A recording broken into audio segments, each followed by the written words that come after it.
Hey, what's going on, guys? It's Bagas here, and this may or may not be the start of a new essay video series on the channel, depending on how well it does and if I do want to make more. In this new potential series, I'm going to be comparing two documentaries against each other based on a certain aspect they both have, but take different approaches with. Now, if that sounds confusing, don't worry, I had trouble finding the right words as well, to be honest. But I hope after this video you'll get a clearer picture on what I mean.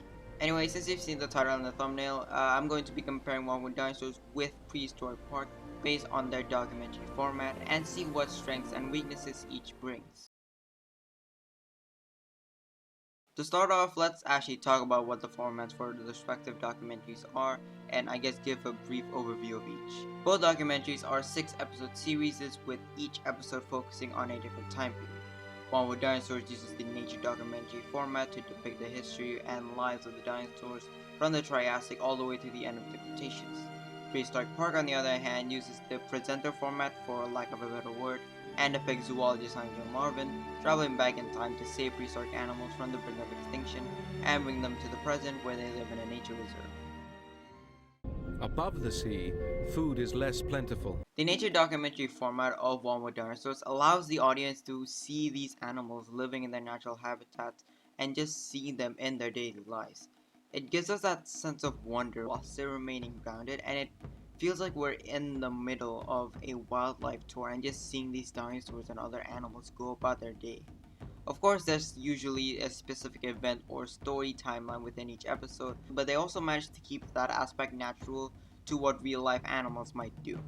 The documentary also utilizes visual storytelling, which is helped by the format focusing more on the animals, aka the main visual centerpiece. Episodes also have varied paces and tones depending on what each wants to depict, which helps it to make them feel diverse and not repetitive. One underrated aspect is that it allows for breathtaking shots of the environment and usually gets overlooked but is a huge aspect of the entire show. The format also relies heavily on the narrator to relay what's happening within the documentary and deliver information to the audience. Unfortunately for Wildwood Dinosaurs, Kenneth Branagh does a fantastic job at it. Science and education can be delivered directly to the audience, and we also have a visual representation that makes it easier to understand. The one minor downside is that you could argue it's less engaging, but in a way, the fact that we're just seeing these animals is just part of the charm of the show, and it's what makes it so good. Also, I guess depending on the scene, it could also be kind of boring at parts, but that's really kind of a commonplace in any piece of media. There's no doubt about that, but there's just so much to do. On the other hand, the presenter format of Prehistoric Park gives that sense of engagement with the audience. As Nigel explores these prehistoric worlds and meets the animals, can kind of put ourselves directly in his shoes and view the world through his eyes. It gives kind of a first-person perspective as opposed to the third person of the nature documentary. Also, of course, because of the premise, Prehistoric Park was kind of obligated to use the presenter format since that would be the only way it would work, but it did a really good job at it. The way Nigel presents the show is also in a way where it's easy to follow what's going on, and the whole plot of the episodes and Nigel's involvement in it does make it feel more like a fun adventure. Also, this format just gives a lot more life to the show because we see these presenters in their element doing what they love, and because of that, we also enjoy seeing them do what they do best. Now, when it comes to delivering information to the audience, the show mainly does it through Nigel talking to the camera or the narrator talking about science information.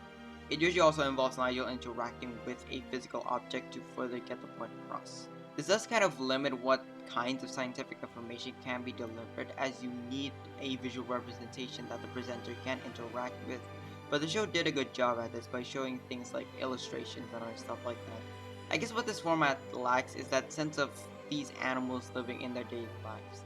While not all documentaries with a presenter format share this, the human element does kind of lessen it in a way. However, this show does a great job to still capture that sense of wonder from seeing these prehistoric animals through the reactions Nigel gives upon laying his eyes upon them. Both formats have their own pros and cons, well, more pros and like one con, but the point still stands. They both appeal to different aspects of what people enjoy with dinosaur documentaries and also their own personal tastes. Both do different approaches in delivering educational material with the nature format, giving more breathing room with what can be shown, but both still do a great job at delivering information and education to the audience. Ultimately, it really just depends on what you like within a dinosaur documentary, as the main strengths of each are also each other's weaknesses. AKA, the strengths of One with Dinosaurs is the weakness of Prehistoric Park, and vice versa. One with Dinosaurs and Prehistoric Park both do an amazing job with their respective formats and accomplish their goals, and are examples of what a dinosaur documentary should be. Hope you enjoyed the video. If you did, be sure to leave a like and subscribe. And I had, kind of like the what was the other one? The that other I think it was the formula for a good dinosaur documentary. I had like trouble. I had similar troubles to that one, because that one I had trouble finding the format, and this one I was kind of, I don't know, debating which kind of video format I should use, whether I should do it